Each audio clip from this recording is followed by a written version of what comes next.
And we'll talk about your new artist, your new label. I of course want to touch on the history. We love to share the history and the stories, share your legacy. And especially one of the things that we love to celebrate New Jack Swing, right? Woo! And whenever we talk to our readers about that era and we ask who's the king and queen, your name always comes up as the queen of New Jack Swing. I don't know if you get that all the time or not. Absolutely. Yeah.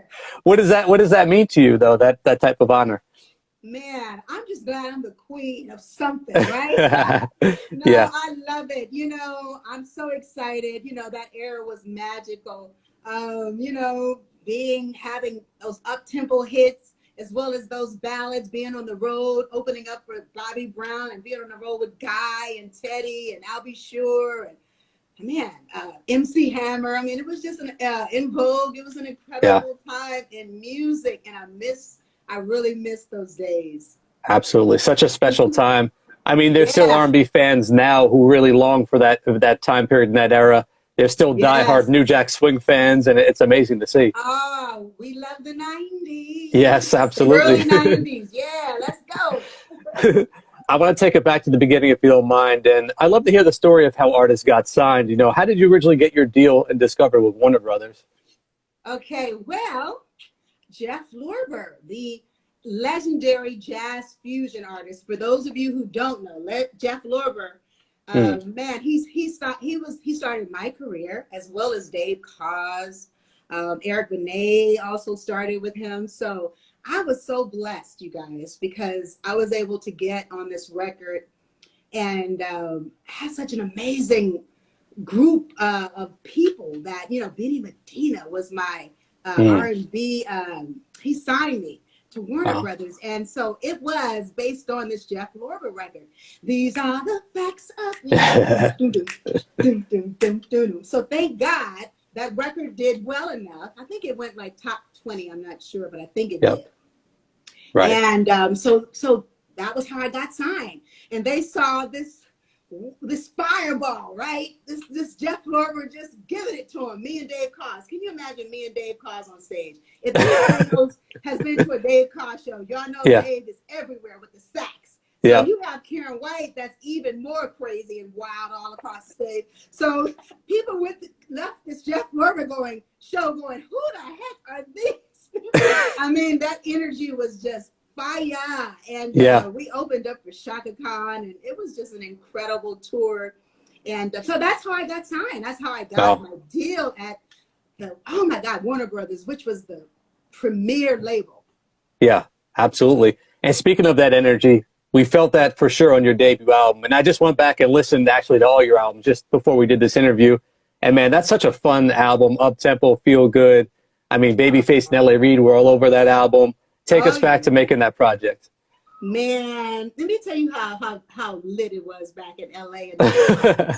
I mean, it was like, okay, you go to a session and, you have Bobby Brown right in one room, Johnny Gill, another, Pebbles. And you had such a synergy of artists that, I was just so blessed to be able to work with those guys. They love my voice, from the Jeff Lorber record. And we started out doing 2 songs, and then it turned into like 5. And Babyface was like, "You got to do a duet with me." And so we did an amazing duet together. That was the last song. And it was just awesome being at the start of their careers because they were so talented, and they always wanted to kind of take their career off of let's say, I can't think of the right name, but Jimmy and Terry was who they patterned. They patterned themselves off of Jimmy and Terry. So it was kind of like a little rivalry there, Gotcha. So we were like, Jam and Lewis had Janet, and so they had something to prove, and boy, did they prove it. They kept on proving it, right? They kept Absolutely. 100 hits later, right? I had no clue. I mean, I knew they were amazing, but 100 hits, come on. That's special. You got to work with them early on. And you mentioned Jam and Lewis. Of course, you got to work with them on your second album, Ritual of Love. What was it like, going from, early legends to now legends who already made a name for themselves? Shoot, I'm just sitting back, looking at my life, and working with Jam and Lewis, oh my God. I mean, Yeah. who didn't want to be Janet Jackson? Who didn't want to have those up tempos as well as those ballads? And the great thing about Jam and Lewis is that they could pretty much do Human League to Janet to Terrence Trent D'Arby, their sound. They were just really great at taking an artist, whatever direction they wanted to go. So they felt, and this is just me keeping it 1,000 on here. They felt like, wow, I was with Terry, right? Me and him were together. We had a relationship, and so Jimmy, LA and Face were also at that same time. They were having their success, and LaFace was born. And so it became really a choice of whether LA and Face had to do so many records. They couldn't do everybody. And so they signed the Miss Amazing Toni Braxton. And so therefore, that was kind of like a conflict of interest doing Karen White, and they're trying to break her. So Jimmy and Terry, I'm like, y'all got to do my record.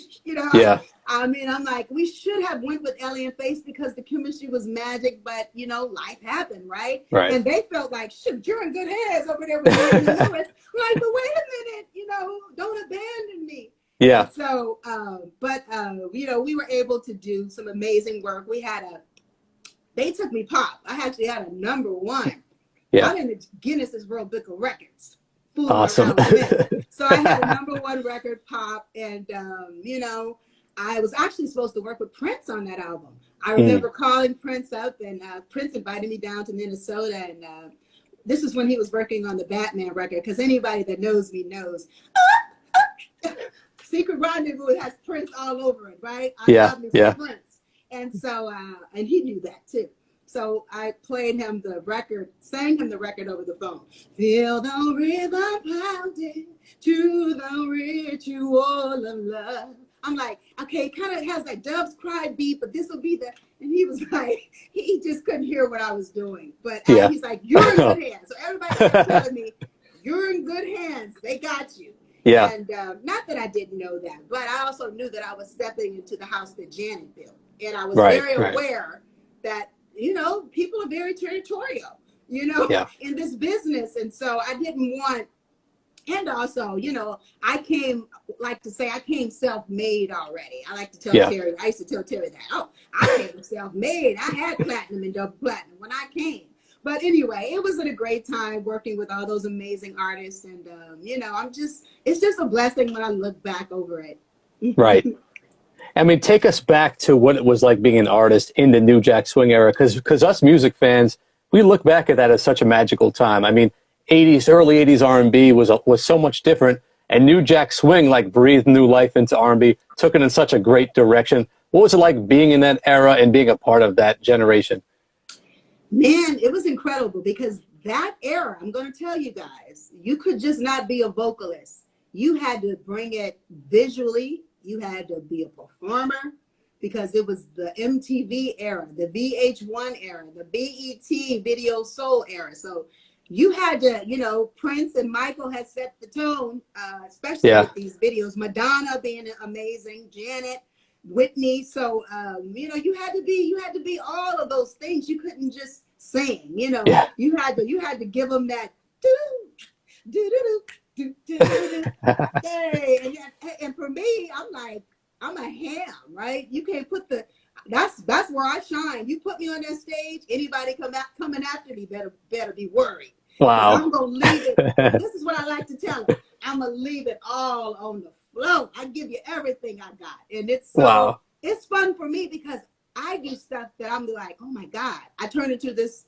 Talking about the original Sasha Fierce, I turned into this person because it's all about my audience, and I love them, and I love performing. And so therefore, that era was it was that. When we got on the stage, you'd have that competition, and Bobby Brown was like, Karen White's kicking my ass tonight. I mean, and if Bobby Brown would say that, especially with Bobby Brown, with that era, oh my God. So we had, I had my band, and I would control, I was a big Sheila E. fan, big Prince fan, very Tina Turner. So it was a great time, because people really, they loved, having artists that were just multi-dimensional, giving it to them. Bobby Brown. So our fire, bringing that fire, both of us, and Yeah. also taking you to church a little bit too. I love it. I love it. Let's talk about your third album. You know, the sound of R&B at that point was changing a bit again. It was evolving again. So what was it like approaching that album, you know, as compared to your first two? Well, the third album, I'm going to tell you, I was very rich, living in a 30,000 square foot mansion Wow. with maids and nannies and cooks. Trust me. Yeah. So Wow. it became very, I remember, Carrie was like, if you pay her enough, then she'll go on the road. I'm like, wait a minute. So I started to kind of change this fire that I had, I'm just keeping it 1,000. It's like, okay, both of us were, at the peak of our careers. And then I had a baby. So that's when I became a mom. I kind of lost my self-confidence, and I was just like, can I still do this? All that weird stuff that you go through, right? Yeah. And then I remember, just really second guessing myself. I'm already a Libra, right? So, oh God. And I just felt like I was going through things, in my marriage, and it was just a tough time because I knew how to win. Karyn White, they called me Karyn White in elementary school.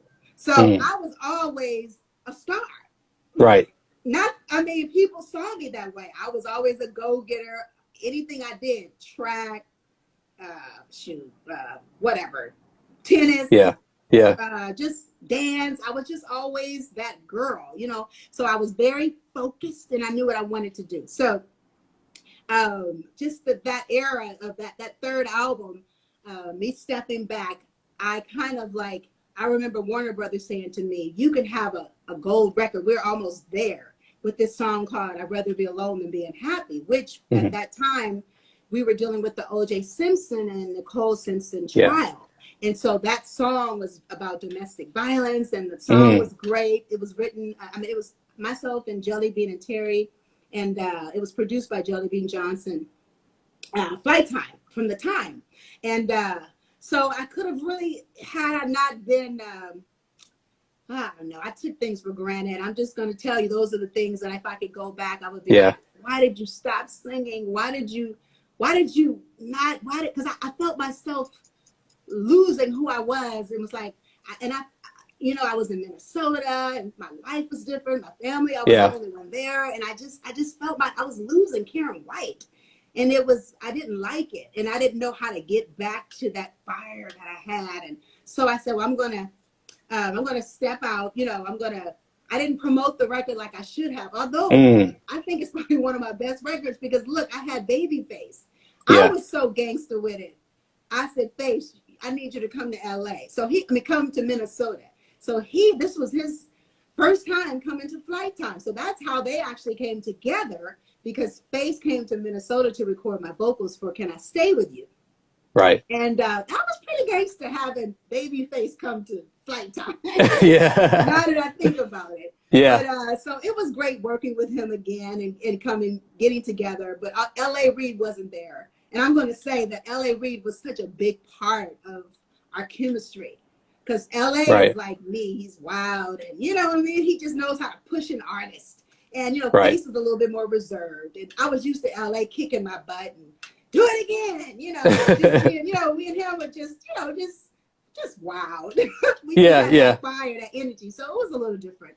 But let me tell you about Make 'Em Do Right. What wound up happening was that record I had no clue because apartheid was still going on in South Africa. But that record became huge over in South Africa. I mean, bigger than any of my records that I've ever done. So I go there 20 years later, and I am like a Whitney Houston to them. And this is like, oh my God. So I playing, and I'm like, I had no clue. So it's amazing. I had left that music. When we talk about that timeless music, it lived on. Yeah. And I'm so thankful, because in the States, it's been hard for me. It's like, okay, coming back, people are like, okay, we're on to the next. You know what I mean? It's not the same, but they really cherish. Also in, the UK and Japan, they just cherish the artists. Once they love you, they love you. And if they love you, you are thankful to be an international artist. And so it really made me feel good, coming back and getting that love. So. There we go. Wish it was like that in the USA as well, but that's another tangent I'm not going to rant about Oh right now. yeah, exactly, exactly. But my But fans, they love me. You know, I just mhm, and I'm so grateful and thankful for them, and you know, they keep me going.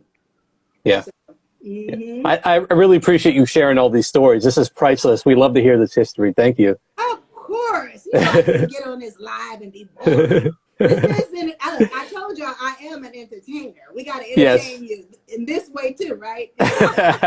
Dope, dope. Talk about, you had a child around the third album. You stepped away Yeah. and got into some other ventures outside of music, I believe I read. I feel like fans aren't always fair to artists. Like if an artist has a child or wants to raise a family, it's like sometimes fans always expect that artist to be on at all times. We want you in entertainer mode at all times. We're not going to, where's the new music? Did you ever get that feeling at all?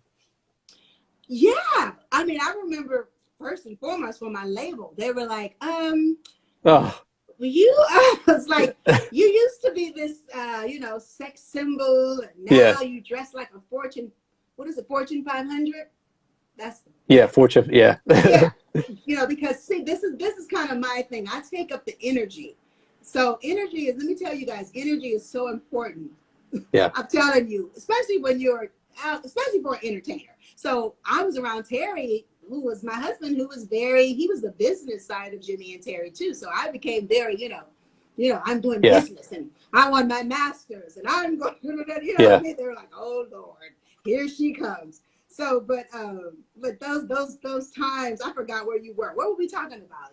Y'all know I can tell you stories. Well, you were talking about what now? Just stepping away from releasing new Oh, music and doing stepping music. away and Yeah. yeah, and then feeling like, Yeah. yeah. Yeah. So some of my fans feel like, when you got with Terry, we don't like it, and they were like, we Yeah. wanted you to, you shouldn't have stopped singing, and to be fair, it wasn't Terry's fault at all. No, he wanted me to be all that I wanted to be. He was an amazing husband and father, but that was me just dealing with, like I said, I've always wanted to be an entertainer, you guys, and so since I was, I don't even know, since I was 5. So Yeah. I was so focused that, and that's the thing about me. I have this tunnel vision. So Hmm. I didn't know how to be all of it. I had a Right. problem with being an artist, a mommy, a Yeah. stepmother, Yeah. a wife. And some women can do this, and they go, "Well, you're Superwoman." I'm like, "Yeah, that's just a damn song." That don't mean that I'm struggling just like y'all. But it was, that time, people, they weren't as forgiving. But now that I Right. tell my story and they understand that I wanted to raise my daughter too. Yeah. I really stepped away, and I started. I said I'm not going to do music for a while, and then it turned into like 5 years. Then I was like, Yeah. nobody care about me. They got Beyonce. They Oh. got the Queen Bee. They Yeah. don't care about no Karen White. But I really was stepped away and raised my daughter, and I was really glad that I did, because Right.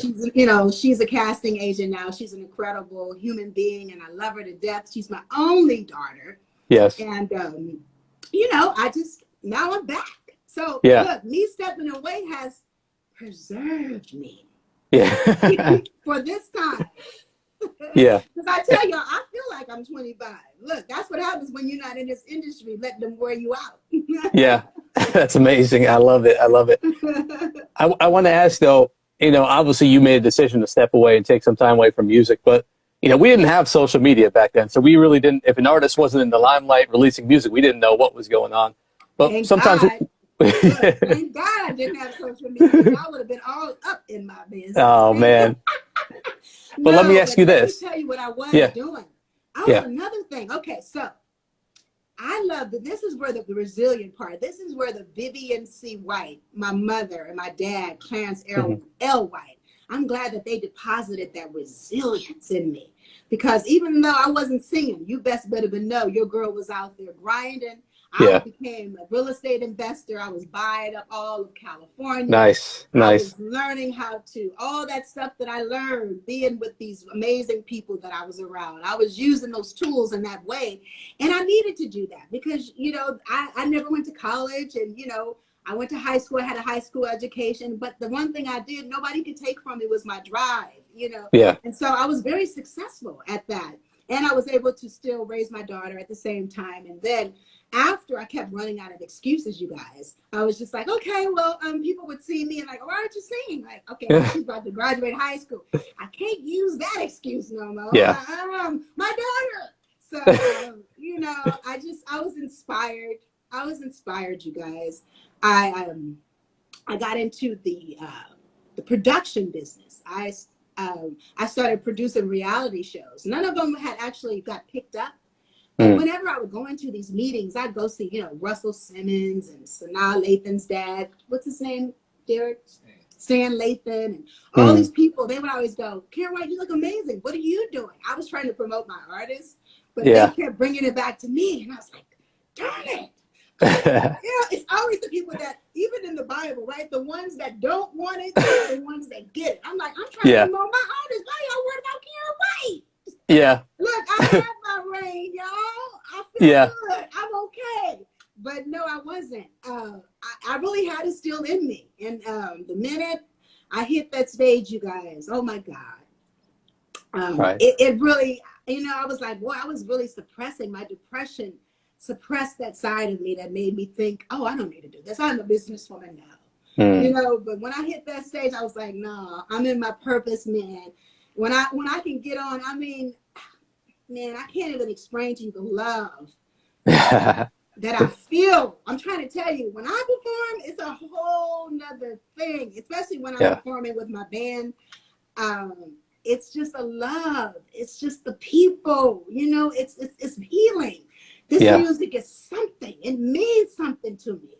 And I really want to give my all to my audience. And I want, and these people have grown up with me. And these are the super women out there, the little girls that tell me, you were the chocolate girl that made me want to believe that I could do it because everybody else was light skinned and this other images that we didn't see.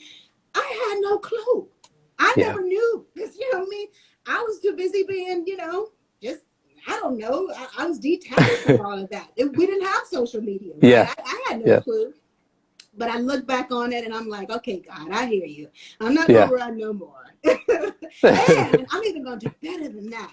I'm going to bring an amazing, incredible artist to this generation because hip hop has been weaponized. Yes. And I don't like the images. I don't like what we're saying. Okay, I'm not judging you. Cool. You want to have WAP. You want to, you want to pop pills. You want to do all that. But I didn't grow up on that. I know hip hop wasn't originally born out. It wasn't born out of that. It was, it was fun. It was knowledge, wisdom, and understanding. It was changing you, and it was really just, it was very important to the culture. We invented hip hop. Right. So it's, we're excited because I'm actually going to be coming back with a purpose. And I'm so glad to have my Akbar the Great, putting it down. Let's talk about it a bit, because in addition to your artist, you've got the label. I mean, where did you even find the inspiration? Was it just like you said, you ran out of excuses and you had to come back? What was it that drew you to this? Oh no, I had already come back. I had a album that I released through EMI, and it was called Carpe Diem, which was a hot record. I gotta get that record back out. I just got my masters back from EMI, so you guys stay tuned for that record. Because let me tell you something, good music is timeless. Absolutely. And, I know about some music. I done had the best producers ever. Trust me.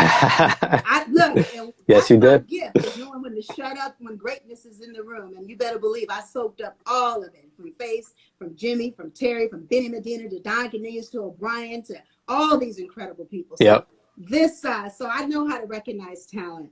And so this time coming back, I put out my own record, and then I didn't really know how to navigate. Because when it's me, I was like, how do I promote myself? Okay, I have a fan base, but I'm not used to social media. Am I begging them when I tell them, when I post it, I have a record every other day. I have a record every day, so I didn't know how to do it. So I kind of told my partners that are with Supernova, my team, I was like, I think if we work on Akbar, because see, I love promoting people. I just, the arts, and when people have gifts, man, I bow at your feet because I really respect that, and I love it. Yeah. So when I heard Akbar, I was like, okay, we're going to learn through Akbar. He's going to teach us something. Uh, he's going to show me how to promote myself. And it's been incredible. So Supernova was born over COVID. Wow. And yeah, I also did a movie I forgot to tell you guys about. See, I should have promoted that better too.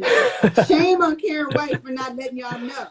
Gale in the Storm, bringing back the funk. So I have a movie that we did on the shoestring budget. And see that entrepreneur side. That's what I don't like either. You have these artists, these actors, these producers. They're sitting back waiting on the entertainment industry to give them money, to tell them they can, write their stories or they can put out records and movies. I would never do that. Yeah. And see, I probably would have been of that system, except for when Karyn left the business for 18 years, she became her own boss. And I write my rules and my story. So therefore, I'm not afraid to take a chance on myself. Yeah. And so that's what we're doing. It's like it's not everybody. I'm not trying to reach the millions of people that I had before. Great. If you love me, wonderful. Trust me. But you got to find your tribe. And that's all we're doing. And you have the legendary, the incredible Maya on here. She is the perfect person talking about a tribe. Shout out to my girl Maya. She's got over 1 million people that love her. She's doing it independently. Yep. That's what I'm talking about. We love Maya as well. Absolutely. Yeah. It's really interesting to talk to you about your career, and because a lot of people, music fans ignorantly assume when an artist stops releasing music, they fell off, they're no longer relevant, they hit hard times, and when we look at your story, that's not true at all. You're thriving and you're in a great spot. It's just amazing to see that. It's so funny because I'm going to tell you something. Life After, they keep, not Life After, but what's it called? What's the show? Unsung. Yeah. They keep trying to tell me, we want you to do our Unsung. And I say, ain't nothing unsung about Karyn White. Look, I'm on a new chapter, baby. You can come along if you want to. I'm on that Tina Turner-ish. I got stuff to do. And it's not even nothing to prove. It's just I'm back. And I'm not on anything. I'm not on nothing. Don't put that label on me. If anything, I'm better. Yeah. I sing better. I perform better. My reasons, my spirit. So therefore, when you have all that, you have God, you have your reason, your why, your purpose. I'm like, man, I'm just getting started. I'm gonna be like, don't.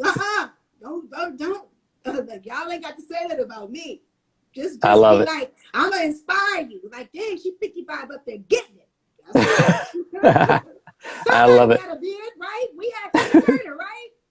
Exactly. Love it. Love your perspective. I just want to ask you one more thing. We're almost out of time, but I got to ask you more about the label. So, of course, we always want to know. You've got your own artists on the label, but as far as new music from you, when can we expect that anytime soon? Oh yeah. You know who actually talking about the king of New Jack? Yeah. Guess who popped into my DMs? Uh-oh. Hey, y'all know who's the king of New Jack, y'all? Let me put it in the chat, y'all. Who the king of New Jack? Teddy Riley. That's right. Guess who popped in my DMs? And said, wow. That's epic. White, that's epic. You ready? Oh. Now that's what I'm talking about. So y'all be on the lookout. We got some things coming. The 90s, the return. We bring it back soul. We bring it back this music. We taking the culture back. I'm tired of all these artists. Let me tell you one last thing too. These artists are incredible. Their vocals are, and they can sing their face off. This is some singing generation. But they all sound alike. I'm so goddamn mad. I can't tell if I put on the radio and just close my eyes and put on Spotify. I'm like, but not my girl her. Yeah. You can do damage. Oh, hey, her is the business. But all these other ones, they all want to be like Beyonce and Rihanna, and I don't like that because that's whack. Why y'all? I don't understand. This is for my millennials out there. It's better to be, we grew up in being different was to be praised. Yep. Come on, man. You talking about? I grew up with Gladys Knight, Shaka Khan, the Queen. Oh my God, I love Shaka. Phyllis Hyman, Angela Bofield, Diana Ross, do you know Donna Summers? Do you see how Yep. different everybody, these artists were unique? What is up? Why does everybody want to be the same? Right. Can you tell me? What do you think about Don't get me started on this topic either. I can't really get into this new R&B. I love the 90s and kind of that Oh, traditional. So yeah. I will just say, though, I am excited to hear that you're linking up with someone like Teddy from back in your generation. You know, both you guys are legends coming together, as opposed to you trying to emulate what some of these younger artists are doing and be like that. Child, I would never emulate those people. Look, Yeah. look, if anybody I'm gonna be emulating it, you know, first of all, I wouldn't do it, but I love men. That's the reason when I perform, I'll be going to some Luther, yeah, I'll be going some Prince, some Michael. I would never do that. It's because you gotta know how to look. We all borrow and are inspired by, but I would never do that. That's whack. Yeah. Look, having your own style is where it's at. Like, who wants to be like somebody else? But yeah, but let me tell y'all, I just want to. Can I say something to these people, because of my course, fans on here, feel and free. some other, Jasmine Sullivan is beastie. You're right. She's definitely, like Lauryn Hill, who was just beastie. We know.